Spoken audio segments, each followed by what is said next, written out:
Hello, I'm Robin Gibson, and this is the Harvard House Money Morsel.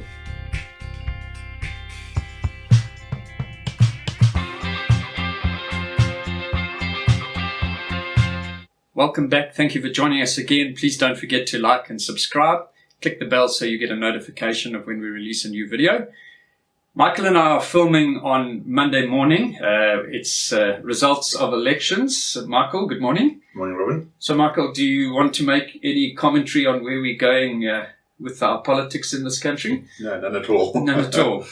Yeah, sure, Robin. An interesting weekend. Certainly the ANC got less than the market was hoping. I think this is probably quite a worst case scenario for the market from that point of view, but it certainly elicits a huge amount of uncertainty that's going to be around for a couple of weeks. So yes. I think it's impossible to call what's going to happen, what coalitions are going to emerge, and and we're going to have to take it day by day as the news unfolds. Yeah.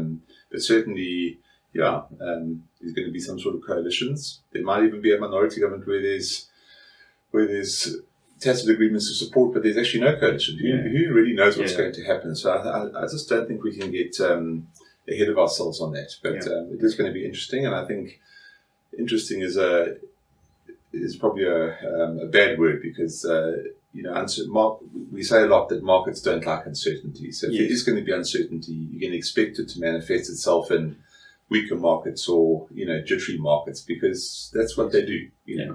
Michael, we certainly saw that last week. I think when the first results started to come through, we did see the banks take a bit of a hit and the rand sort of slid out. But we are very focused, obviously, on South Africa often, and we live here, so it's very important to us. But there is an international backdrop, and international markets didn't have a good week last week either, did they? No, Robin, I really think what's going on, I mean, we've been talking now for a couple of months in our internal meetings about probably the biggest risk for this year is that the Federal Reserve doesn't cut interest rates at all. And I think there's this tug of war going on globally around about where inflation is, where the economy is going.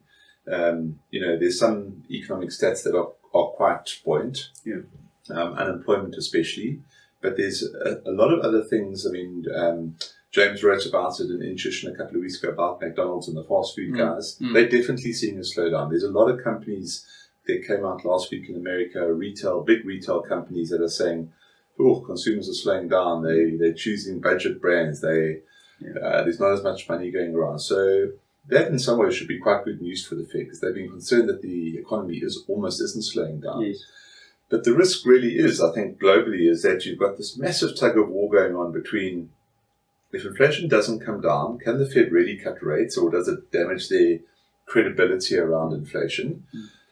I think the economy is starting to slow down. If they don't cut rates, they could actually risk a much deeper recession than might otherwise be the case. And I think markets are just jostling around this broader idea with every passing data point. So something comes out or some Fed speaker speaks today and someone says something different tomorrow, and the markets are just jostling around that. And then I think, we can't forget now we're in the middle of the year. We've got some nice big sporting events going on that are going to distract us for the next couple of months. We got the Olympics, that's right. We've got Euro 24, I think, for all the soccer fans out there, which my children are. T20 World Cup. So that starts today, I think. So there's quite a lot of stuff that might distract you, but we actually can't then ignore the fact that in a month's time we've got UK elections. That could be quite significant. In 5 months' time we've got US elections, which could also be very significant. And so it's not a settled environment globally. I think that's really, and markets are just schizophrenic a little bit at the moment.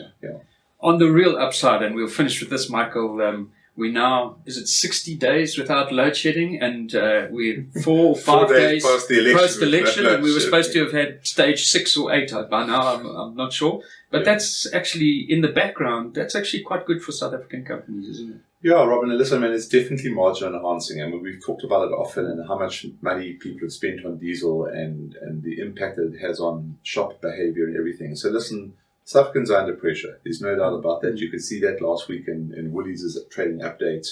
And I think what we're experiencing in this country in terms of consumer pressure, higher fuel prices,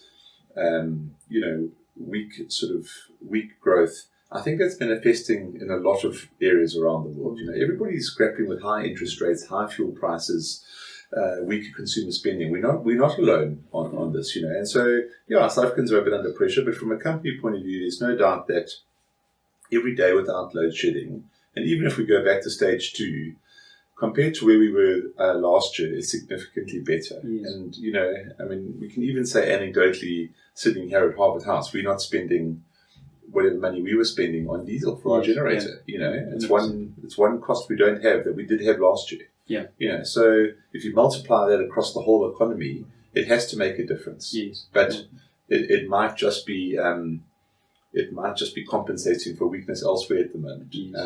But listen, interest rates should hopefully start to fall in the next couple of months now that our election's out the way. So it's not all doom and gloom. Yeah.